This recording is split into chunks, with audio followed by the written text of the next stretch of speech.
Welcome to Rose Rocks, Weeds, and Soil. This is the podcast where we are talking about strategies to help balance our life in an unbalanced world. Today we're going to dive into fitness and faith, and we have the just most amazing person on earth right here. This is Jack Manson. He is a fitness guru, turned fashion designer and stylist, all right? He is the original Jack of many trades. Ooh, y'all heard that? Welcome, Jack. Welcome. Man, that's a hell of an introduction, man. That's a hell of an introduction. I ain't even gonna lie. So we are really going to try to focus on how to elevate our mind, body, and soul with this podcast. Okay. And specifically, I like to deal with the book of Proverbs because there's just so many good things in there, of course. And when we talk about fitness, it's January. Everyone has these goals that they're setting. We're all trying to reset, our intermittent fasting and all this stuff that we have going on. I just wanted someone here that could actually sit down and give some real insight and kind of share your approach to resilience and balance when it comes to fitness and faith. Like what do you do to remain resilient? Well, man, that's a great question. It's always a challenge, Mm-hmm. I always tell people, they get into training, get into working out and that kind of stuff, what have you. They'll say, oh, it's hard. And then people say, oh, it gets easier when you work out. That's a lie. That's what I said to my trainer. I said, I thought the last set is supposed to be the easiest. No, he was like, who told you that? No. Y'all don't believe that. Don't believe that shit. Who told you that? Anyhow, but what I tell them, though, is that what we do is we get better and more efficient at it, right? If we consistently do it, right? And that's probably the hardest thing in fitness. It's not about, lifting as much as you can or running as many miles as you can. It's really about consistency, doing something,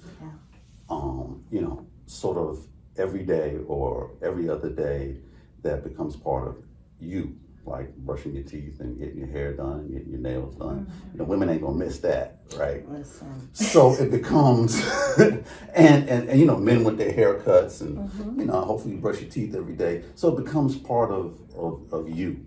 Yes. You know what I'm saying? And that way, you can kind of stay out of the way of like just not doing it or having excuses and that kind of stuff. And so with that though, when we talk about excuses and sometimes it's not excuses. Sometimes we really have these forks in the road, right? Yeah, where we have to kind of balance. What do? Caregiving, you have not only your parents these days to take care of, but you have your own kids to take care of, right? How do we, because this is technically the sandwich generation, right? So it's like, how do we kind of decide, okay, how are we going to get these things done? And not even mentioning pivoting in career, because pandemic changed everything, right? Absolutely. And so, so it's like people have new careers, how do we make the decision to actually getting fit or staying fit and staying healthy into our lives? Well, I think it has a lot to do with intentionality. Okay. If that makes sense. Because a lot of times, in life, we just move through life and through our days sort of passively, right? And one of the things that I realized that all of this had to be intentional. One, just getting older, you're kind of like, man, I got less time on this side than I've had, what have you. So whatever I do from this point forward, I need to do it with intention, right? But it's the same thing with fitness and exercise. I know that I keep my iPhone on me all the time, right? Because my wife and I, we kind of like compare steps and that kind of stuff. We're competitive, right? You're like, I did more steps today. Yeah, like how many steps? Let me see your phone. How many steps you got? What have you? And, one day you're not really doing nothing. You got 2,000 steps and they got 10,000. It's like, oh, that's what it is, right? But what we realize is like to get to 10,000 steps ain't easy. Yeah. You know what I'm saying? Like even as a fit person that's like actively moving, like I have to intentionally walk to get to 5,000 steps. You know what I'm saying? Yeah. So it's one of those things where it becomes like part of your subconscious. You're like, yo, you know what? If I'm gonna hit these goals, you know, I got to go out here and walk, or I got to get on this treadmill, or I got to, you know, instead of like parking at the front of the mall, I got to go back here because I need these steps. Listen, I still can't do that though. Even when I'm going to the gym, I literally go to the first parking space. Like I'm like, and I wait for somebody to come out. I will wait. Like See, that's what you call lazy, man. I will wait. But it's funny that you say that because Proverbs 4:26, right, says, give careful thought to your steps, basically, right? It's like, be steadfast in all of your ways. And so, you know, it's like every little step I take.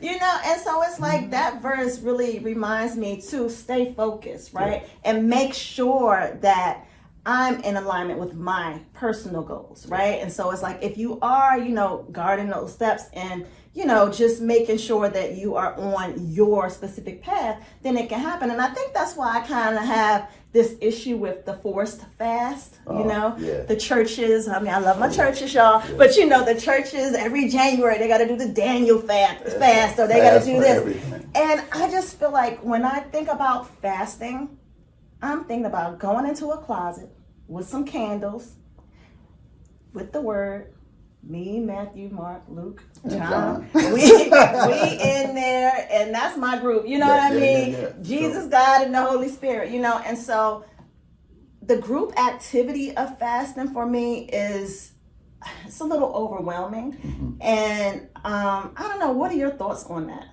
Well, I think you have to know your health condition before you get into some of these fast and diets and things of that sort. You know, and nobody really talks about that, right?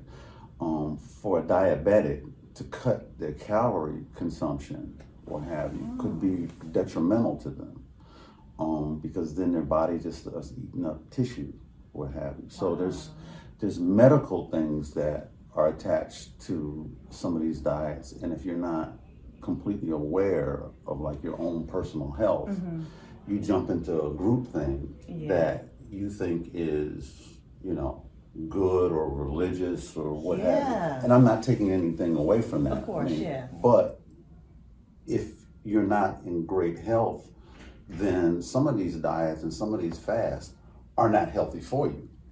So I think you have to take that into consideration. You know, people who have high blood pressure, what have you, like they need to start like in a course of healthy living and healthy diets, right? As opposed to cutting calories or cutting things that are very drastic, that aren't really even sustainable. So I look at diets and fast and things of that sort, like, is this something sustainable? Because I want to be able to do it like consistently if possible. And that's the other thing, because the question kind of lingers, well, if I'm fasting, then can I work out while I'm fasting? Because then that's a whole nother, you know what I mean? Again, that's a whole nother ballpark, because again, in order to work out, in order to do these things, what have you, you need energy. And energy comes from the calories. You know, carbohydrates and fats and proteins. Like, so like when you're cutting these things out and then you go try to exercise, you know, and then you pass out somewhere, you know, that's your fault.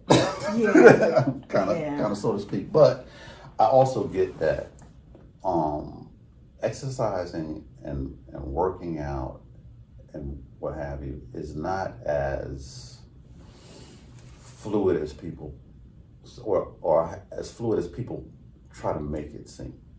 Right? Meaning that, you know, people say, or your doctor say, well, you should exercise for 20 minutes. Right? But if you don't know what to do, you're kind of like stuck, right? And you walk in the gym and it looks like, you know, it looks like you just walked into the damn Amazon jungle. I mean, or you go in the gym and you do stuff, but it's not actually doing anything. I mean, I was that person. I would go to the gym. I'd go to the gym sometimes even twice a day. And I felt like it was just a thing that I did because I enjoyed just being in the gym like I'm supposed to be doing, you know?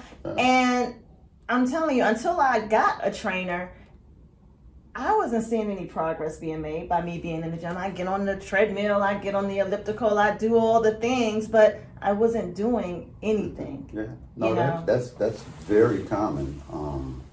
Because people will just kind of follow what somebody said, or the machines are there, Yes. stacked machines, so they go in there. They don't even know what they should be lifting, or how much they should be lifting, or how many times they should be lifting, or how many sets they should be. Mm-hmm. So they just kind of like walking around there lost. I know my wife and my daughter, they would come to the gym with me one time, and they they look over in the free weight section. They'd be like, "That's the scary section." I'm not going like, we don't there. want to go over there. And I'm like, it's fine over here, or what have you. But you have to know what you're doing. But I will say, a lot more women are in the free weight. Now. Yeah, they really are. But because before that was like off limits. Yeah, it's going down in the free weights. They'd be like, what? But I say that to say that there's still people like that, though. Yeah. You know what I'm saying? There even men. Like, there's some guys that'll be like, you know what? I'm gonna go over here on these stack machines because them dudes in there. Yeah. Yeah. So, again, like I said, it's not as fluid as a lot of people think, what have you. So, I do recommend that. Hey, get a trainer or read, or try to understand, or get a map or program that you can follow. Otherwise, you're just being there wasting time. Yeah. What do you think about all of the digital programs that they have on social media? Like, when you're looking at IG and they be like, oh, do these, and they have all the little different exercise people, the different drawings, and you're like, what? 30 days wall Pilates. I don't want to hate on that. I know. At all. I don't. I mean, I'm glad to see, a lot of people out there making money and pushing their brands in fitness and everything, what have you. But it's a very complex area. Yeah. Okay. And I always said this, I have damn near a PhD in exercise physiology. I may not look like it, but under this shit, I'm shredded. Anyhow. He's strong. I'm strong. Anyhow. Yeah, but it's sort of, it's built on perception a lot of times, right? This training, this whole world of training. Yeah. Is built on training and not necessarily actual knowledge. And that's what I'm thinking. I feel like, the weeds, they're the distractions, right?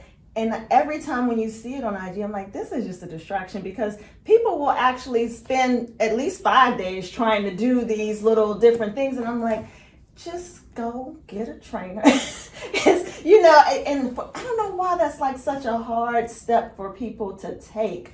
You don't have to go with the trainer for 16 weeks. I mean, that's what I did, and it worked. It was good.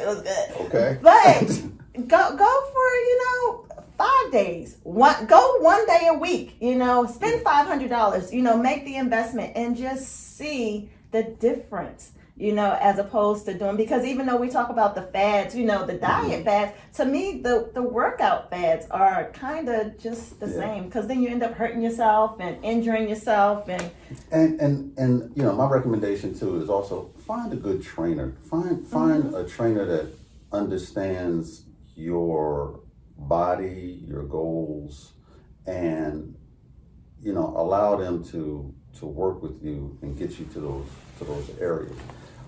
One of the reasons why I say it's sort of complex is because I have medical degrees, right? And degrees, plural, and degrees. You heard. Anyhow, in medicine per se, what have you, whether it's a physician assistant, a nurse practitioner, a physical therapist, what have you, you have to get a degree. Okay, which means that you have to study probably more than 2 years to get efficient in understanding, physiology and exercise movements and biomechanics and things of that sort, what have you. Whereas in the fitness world itself, a person can come straight out of high school and read a manual and take a test, all within 2 weeks, what have you, and call themselves a trainer, right? And technically they are a trainer. I mean, so then that's the next question. How do you find? I mean, do you literally ask people, well, what do you have your degrees in? Absolutely. You absolutely need to ask them what are they certified in? Okay. What are their certifications? There's ACE certifications, which are sort of the lower limits, but then you have, the American the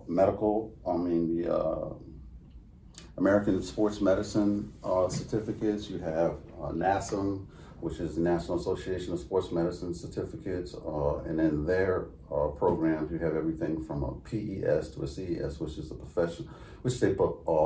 professional exercise specialist, Okay. or a corrective exercise specialist. But you're trained to learn progressions, right? So a lot of times when you're on Instagram and you see these exercises, what have you, a lot of them are very advanced exercises and they look great. Mm-hmm. Okay, but you may not be ready for that. Yeah. So you go out here and you try this and you is get very, hurt. You know what I'm saying? Or you real. wind up with a trainer who's really about themselves. Mm-hmm. They're not about you, because they want to show that they're strong and that they're fit and that they can do all these things and what have you. So they put that on you because that's the only program they know. So it winds up being sort of this kind of thing where, yeah, you're exercising, yeah, you have a trainer, but is that trainer actually right for you? Mm-hmm. And does he listen to you? And does he listen? Does he listen? Right? Because that's the other thing really too. Because it is a relationship. Yeah. And sometimes people say, hey, I have back issues. I remember one time, and again, I practice medicine, so I was seeing this woman who was having knee problems, right? And she was 57 years old, what have you, right? So I was like, okay, and she looked pretty fit. So I was like, what are you doing? Or, how did this knee injury happen? Or do you recall? And she was like, well, I was working out with my trainer and he was having me do box jumps. What's a box jump? So box jumps are basically where you jump from the floor, you jump up onto a box. Oh, okay. Right? I don't want to do that. And it's various heights. You got 12 inches, 18 inches, 24 inches, what have you. And then sometimes they do what's called loading. So they have you jump from the top of the box to the floor. That's right? At 57? Now, I'm like at 57? My point exactly. I don't want to do it at 47. My point exactly. Now, that's part of plyometrics, okay? And plyometrics, helps athletes who want to, have higher verticals and jump, what have you, where it's necessary. So, if you're playing football or wide receiver or basketball, these exercises are necessary. Gotcha. But they're for young people. Right? Not for a 57-year-old who basically is in an office job. Like, what's she trying to jump onto the shelf to get something from the top? Right. So I had to kind of ask her. I was like, yo, why are you doing box jumps? You play volleyball? Like, you on like a club volleyball team or something like? She said, no. I said, like, you play basketball or anything? She was like, no. I said, well, there's no need for you to do box jumps. I said, you can do step-ups. Okay, which is a variation of it if you just want to activate I think that's what I was doing. Like, you step up, and I would have like the kettlebells, and I would step up on the. But it's less trauma on the joints, for sure. Yeah. Right? And particularly and she wasn't like a person who was playing sports all her life. Yeah. Right? She probably started working out at 55. Well, I'm saying? mad at her trainer. So again, and again, I'm not trying to put trainers down. What I'm saying is that they really have to educate themselves, and you really have to be aware that every trainer ain't the same, regardless of what they look like. Because again, that's another thing. We got trainers that look great. These motherfuckers, excuse my language, my trainer, absolutely amazing. He look good. But they still don't have the knowledge. Yeah. Okay? So they get a lot of clients because they look great. But they don't have multiple programs that they can use for various clients. Yeah. They use one program for every client. David Miller, I don't know. He's looking at you right now. No, I'm just joking. I'm just calling it what it is, man. Like I'm not hating on nobody or nothing like that. No, we bro. know you're not. You know, but when you again, and y'all don't know you may not know my background, but you know, I was a head strength and conditioning coach in the NBA for 8 years. And when you deal with, you know, multi-million-dollar athletes, you better know what you're doing. Yeah. Okay, or you know, you're out of there. Maybe that's why I'm out of there now. But I knew what I was doing, whether they thought so or not. I hope that's not why you're there no more. Probably more attitude than anything. But anyhow, I'm good. I love y'all. Let's switch gears just a little bit. Let's get off of the NBA.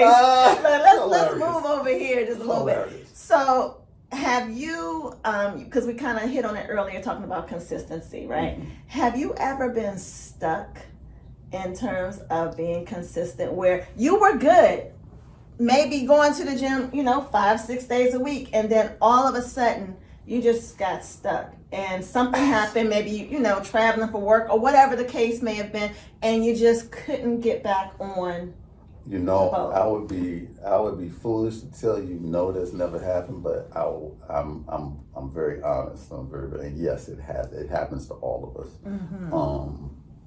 There's just periods of your life, what have you, where you kind of miss what you're supposed to be doing. Right? Yeah.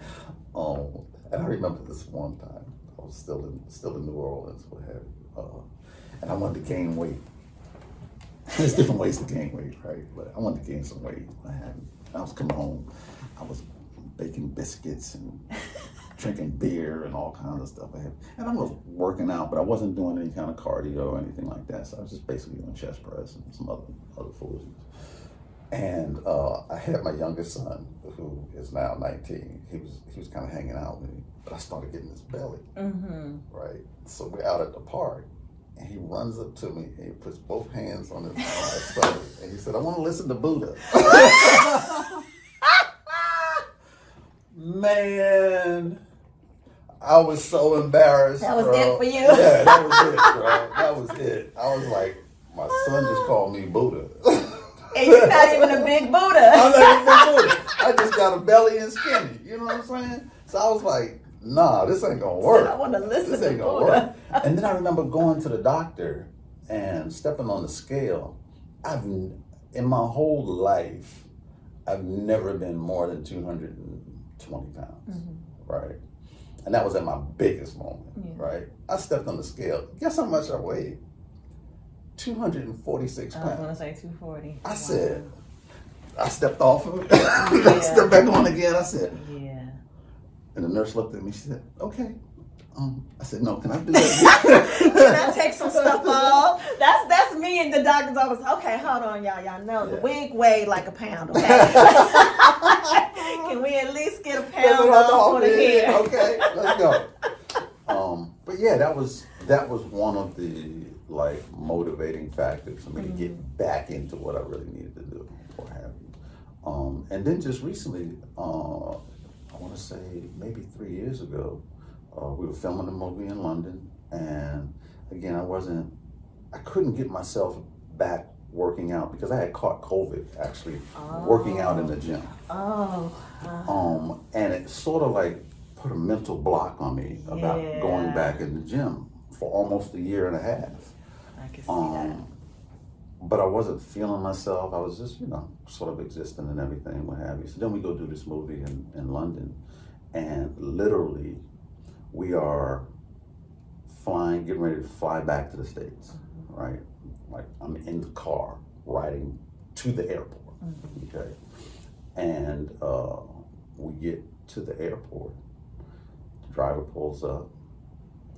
I had kind of nodded off on the ride over there, but when we pull up to the thing, I remember looking over and just passing out. Mm-hmm. And after that, the only thing I remember is waking up in the ambulance. We had to postpone our flights. I had to get checked, EKG, all kinds of other stuff. And it just, again, was a kick in the ass. I'm so glad you made it here. Yeah. Like, you need to get this together, bro. Yeah. You know what I'm saying? So you have those moments, you know what I'm saying? But hopefully they're not scares like that. But you just have to know, like. And that scare was just dehydration. No, let's be clear. He wasn't like dying or anything, y'all. Like. But you got to take dehydration seriously. Yes, because you can die. Because you can die. You can. And we don't necessarily always govern our water intake or hydration intake well. Not like other animals. But so I've been more conscious of that and just really just trying to stay on my game. I feel you. So, I mean, when you talk about trying to gain weight, that has been my journey for like the last, I'll say, so I did 16 weeks with the trainer, and he would always fuss with me because I didn't eat enough. And so when I started training with him, I think I was at like 156. And I didn't have a goal weight or anything, nothing that I was actually trying to get to. But by doing the weight training, we didn't do any cardio. And by doing the weight training, I lost a substantial amount of weight. I got all the way down to like 136. And I looked up and I was like, hold on, what's happening? I don't want to be this skinny, And I decided, okay, I'm going to start eating more because, I don't know what else to do. And he kept telling me, you got to eat, you got to eat. So I stopped working out because I was nervous, right? And so I stopped working out.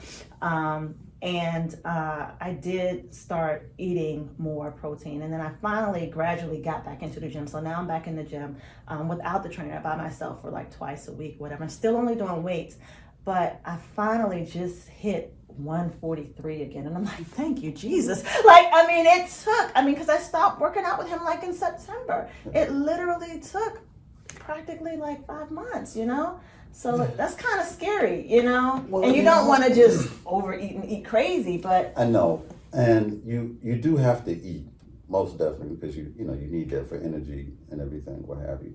But what actually happens is your body composition changes, right? So you're losing more body fat, and you're gaining, more muscle. So your clothes and everything even fit you differently, what have you. I went all the way down to a small. They fit you differently. Sometimes, for the better, sometimes, again, like you said, if you're working out really hard, you're not taking in enough calories, you start, losing weight. But the beauty of that is, it's interesting how the body works, right? And the body doesn't want to carry stuff that it doesn't need. Okay. Right? So when you start working out and these muscles become more efficient at with their synapses and everything, they actually burn more calories, right? And they continue to burn more calories throughout the day. When you run, you burn calories, but the length of calorie burn is shorter than it is when you train with weights. Okay. When you do the combination, now you don't put it on steroids, right?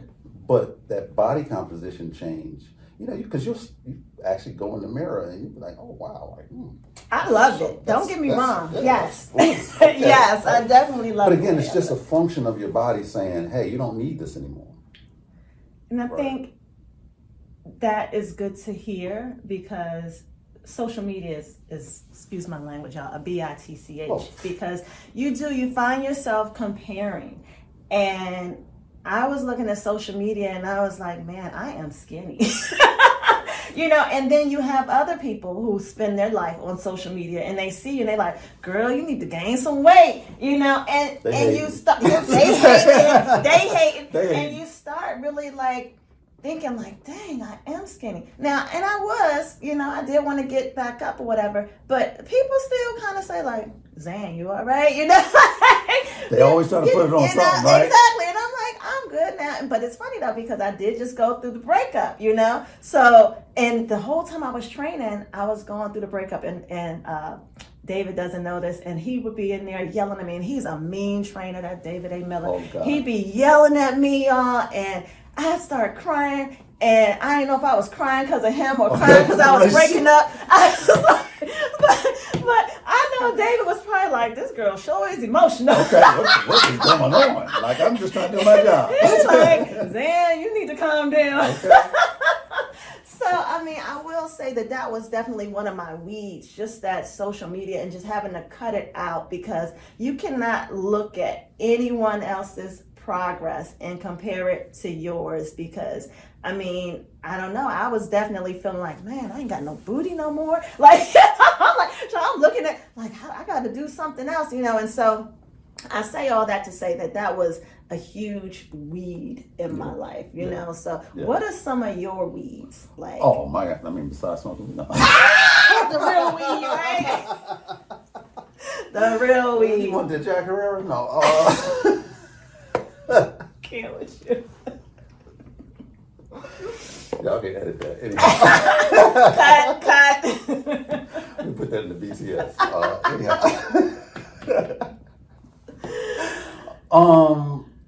Man, I've had all kinds of weeds, man.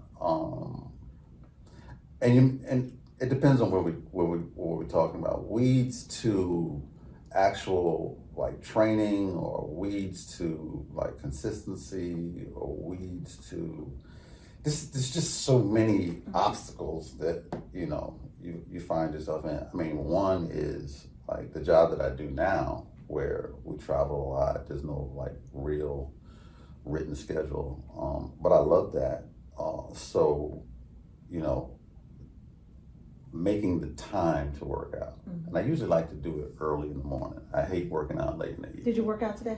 Not today, because I came over here to do a podcast. Thank you, Jack.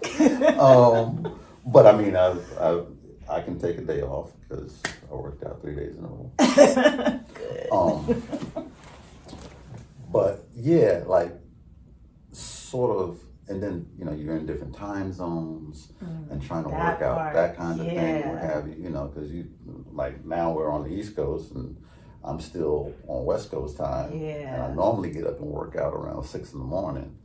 That's 9 o'clock here, so I feel comfortable getting up at 9 to work out, but I may not have that time. Yeah. So I still have to put myself back at 6 o'clock, which is way early. Yeah. Which is like 3 a.m. on my biological clock, which sometimes makes your workouts a little shitty. Yeah, I know but that. you get it in, right? So those are weeds. Then if you got family and you got good kids, that part. I mean, school, work, whatever. Another like my other weed is other people's problems. Like when I tell you, I can be in the house writing, doing whatever it is that I'm doing, and reading the word, getting ready to pray, going to the gym, whatever it is. Someone will call me with their problems, and as a friend, I want to love on y'all, I want to be there for but I need y'all. my time. But that is a weed. I said, I'm going to start, every time somebody like start calling me with their problem, I'm just going to start writing even more. Like I'm going to journal like a gratitude journal. Like I am so thankful for this person, but Jesus. Why do they call me every time they have a problem? No, people ask. I get up at like 4:30 in the morning, right? This has been for years, or at least by 6. So people go, "Why you get up so early? Like, why are you?" I said, "Because that's the only time of the day that's actually mine. Everything after that, I'm subject to whatever the world gonna throw at me on that day." Exactly. Right. But if I get up early in the morning, I can meditate, I can pray, I can do whatever post I'm gonna do, all that stuff. So by getting up at like 4:35, like I have an hour and a half, 2 hours to just do all of those things. And Jack is a poster. Jack is a poster. If y'all don't know, y'all have to follow him on IG. He always got something on his story, okay? He got a story to tell. I got a story to tell. I don't talk a lot on there, but I do. He doesn't. I put stuff out there that I believe is encouraging because, Zan, I'm gonna just say it, life is hard enough. You know, and I think we just have to be kind and like push good energy out into the world. There's so much negative stuff. So, you know, that's really sort of like my goal and my mantra every morning is to just put good energy out. You know, whether it's, you know, a prayer or what have you, and then I try to get into, you know, the things that I like, you know, fashion and styling and what have you. And then I post things about exercise and fitness and what have you, and sports, because, you know, that was my life for many years. So, you know, I look at the whole social media thing and posting, what have you, like as something that's really part of me. I'm not looking at it like, oh, I gotta do it this way, I gotta do it that way. Yeah. I gotta have this in there. It's just me. So yeah, I do post. I'm not good at posting. I try. I get in my moods where I'll post like for one day and I'll post like 10 things and then you won't hear from me for like 10 weeks. She goes dark on you. But I love it though, because as soon as I post something, I see all the views. I'm like, oh, they miss me. They miss me. They love me. They miss me. So yeah, I'm gonna this is part of 2025, the impact. You know, just spreading that positive vibe.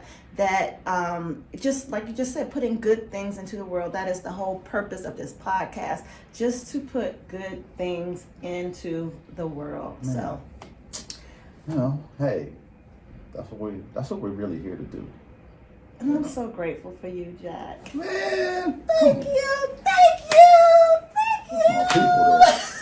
That's my fault. You no, and listen, Zan has a great. She look at her. She's so stylish, man. Like been stylish. Look, we didn't even get to conversations about fashion. Man, okay, that's a whole nother. She be on one, man, for real, bro. Like y'all gotta check her out. For real. Like, listen, she always has some though. You know, if I was a woman, I'd be buying all her shit. Thank you. Shop.KylieLives.com. But no, speaking of that, like talk about we talked about all this fitness stuff, but let me know what's going on with you right now. Like, what projects are you working on? Because again, we talked about fashion. I mean, we talked about fitness and stuff, but this man has a lot of fashion stuff going on a week. It would be remiss not to discuss this. No, thank you. Listen, it's been crazy. You know, I've been doing this now for like 13 years. And I think it's God's timing. Yeah. I think it's God's timing. I'm really feeling good about like where I am in the space of styling and in the space of where I'm taking my brand, Manson brand. Manson, M-A-N-S-O-N, that's a son of a man brand. And I want to approach it, and I'm approaching it more as an artist. My grandmother was a well-known artist that eventually sort of like became a community activist and was teaching art in DC and everything, what have you. So I was following her around on her heels, what have you, when she was living. And to her credit, she just like made us all artists, all creatives. I love that. And honoring that, you know, we all have different mediums. My cousin Dana, she does painting, and she actually goes by Georgette's granddaughter, which is my grandmother's nice honor. name. And you know, my cousins are super talented with pens and charcoals and everything, what have you. My medium just happens to be clothes. And my goal is to approach my fashion and my brand as an artistic brand, meaning that I'm not trying to produce, you know, a bunch of pieces in replica or anything like that.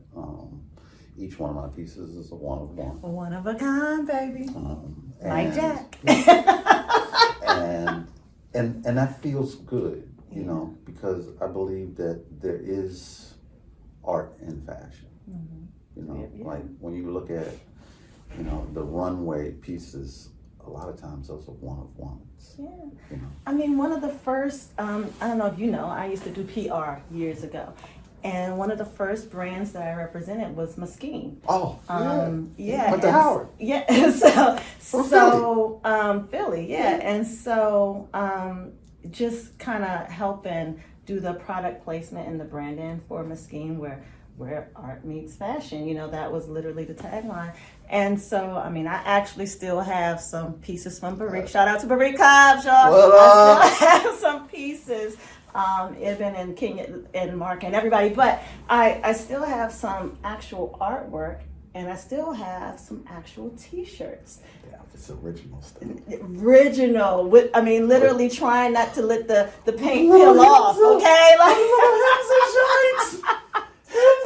Let's get it. Mesquite, I know you, baby. Yes. So, I'm totally with the art and the fashion combination. It is, when I get dressed, that's literally what it is. Like, what is the funkiest look? Like, how can we get these colors to pop with that color? It is an entire masterpiece. Every time you walk out the house, it should be a masterpiece. Absolutely. And that's just the way that I Hey, feel about that's the it. way she roll. That's the way she roll. I do that, man. People be like, yeah, what are we doing, bro? We already know you can drip, but why do you have to look like that today? No, hold on. So yesterday on Jack's story, I'm looking at his story. He's outside. Now, we're in New York. It is freezing outside. He's outside probably at 5 a.m. I don't know what time it was, but he's going to go get some halal, right? Gotta get the halal when you're in New York. Come on, man. But he has on this hat, and he didn't bring it because I told him, I said, you better bring me that hat. He left it at home, at the room on purpose, I'm sure. But this hat is purple with all of these iridescent stones. So don't say that you don't come out the house styling every time, okay? Look. Don't sit up here in front. Shout out to Sicko Mode. You guys out there in London, you all do the crystal beanies, man. And I gotta get her one. No, he's going to give me his, and you guys are going to get him a new one. I gotta do something. Like, y'all, I done put this beanie on, man. I'm walking through the airport, and people want to take the joint off my head. I'm looking at the TSA is like, I love your hat. Exactly. So when can we expect to be able, how can we purchase these one-of-a-kind pieces that you have? Like, what is the plan? Like, how can we get our hands on them? I am currently working on the website now. Okay. What I realized, and my sons, shout out to you guys at HMDD, Happy Memories Don't Die. I love that name, y'all. Happy Memories Don't Die. My sons have a brand that is out of here and off the chart. But in watching them, sort of like develop their whole like demographic and like fan base and everything, what have you, I was like, wow, like they really get it. They understand it. And what I didn't understand, like when I first kind of dropped my brand and everything, was like I needed a tribe. Mm-hmm. Right? I needed a tribe. Mm-hmm. And how do you get that tribe? Yeah. Right? So what I'm basically doing now is just trying to create my tribe. I feel you. You know what I'm saying? So when I do drop it, they'll be everybody's ready. Hey, you know what? We've been waiting for we this. With him. As young folks say, we fuck with him. So that's, that's sort of like my goal right now. And that's why I've kind of like, because if you don't have a tribe, then you're just making products that aren't going anywhere. Yeah. And it's funny you say that because I have a little tiny tribe and I love my little I go live on Poshmark. Hey, and I got my little 20 people that really, really, they fool with me for real hard. They come every single week and shop with me. And that's something, to me, it's big. It's not 1,000 people, it's not 500, but to just have that cohort of 20 people that are going to show up every single week it's to so buy important. Anything. So important. Like that. It's a tiny tribe, but I love y'all and I mean it. It definitely makes a difference in terms of just encouragement. Even you just encouraging me to do this. Y'all don't know. I was a little nervous, So just that encouragement from people not even having to say anything, but just showing up. Yeah. You know, just showing up, like you said, like people are waiting. Yeah. You know, and so we doing it. Yeah. Impact 2025. Have to. You know what I'm saying? We in these roads, rocks, weeds, and Yes, soil. Come on, man. We gonna do this thing. Yeah, we just have to support each other, and you know, like I know how hard it is to be an artist, and for people to believe in your work, and so I think that we all have to kind of like support each other in the creative space. And that doesn't necessarily mean, hey, you got to purchase this, that, what have you. Exactly. Yeah. But you know, it could be tagging. It could be, you know, just making a comment in your post or what have you. Like, hey, man, that's dope. You know, I really appreciate that, what have you, because that's what we really vibe off, and that's what makes us do what we want to do. Yeah, money is there, but I think if you ask most artists why they do what they do, they would say they do it because their spirit drove them to do it, not because money drove them to do it. Yeah, yeah. I totally agree with that. And that is my heart, that is my spirit. And so many, I'm going to say men, I'm going to put y'all out there. So many men don't necessarily understand that. Like, it's, for me, you know, people may look and make assumptions, but I don't really care about your money. You know what I mean? Like, because I know that God provides all that I need. And so I don't need to have more than what I'm provided. You know, like I am going to do exactly what I set out to do with $0. Yeah. You know what I mean? Yeah. The same, you know, so it's one of those things where I don't sit here saying I want to do a podcast so I can make money. I'm willing to spend money to make a podcast just to spread the word, to spread joy, to, you know, spread that encouragement and that excitement and that just good news. And people will say, well, how you gonna make money? Well, I don't know. I ain't figured that part out yet. Well, I mean, you know, a lot of the folks that I sort of follow and watch, you know, those guys like Wallow and what's it, Gilly, what have you, all your Philly. all your Philly folks, what have you. Like, they started those podcasts, but I don't know that they started that like, oh, we're gonna go make a lot of money, what have you. They was already making money from you know what they were doing and what have you. But I just find their podcast to be so needed, right? Because it's brothers that like are talking to other brothers. Yeah. And they're keeping it real. Yeah. You know what I'm saying? And I love that. I really do. I love that. That it's just because a lot of times we get, as black males, you know, we get mistaken for who we are or how we act and what have you, even amongst ourselves. Yeah. Right? Yeah. And how black are you, or how much nigga are you, and all this other kind of weird shit, what have you, when at the end of the day, we're all fighting the same thing. Yeah, 100%. Right. And it could be racism or all these other things, but the one thing that I would say that sort of puts us in that position, in that predicament, right, is something you just said. Not being able to provide, and not knowing that you have what you need. 100%, man. Right, and we don't make plans for that, so we become desperados. Putting in a lot of work. Right, and that desperado mentality like makes us like crabs in a barrel. Yep. Right? As opposed to, you know, hey, if I'm doing business or we're doing business together or what have you, being able to operate in integrity.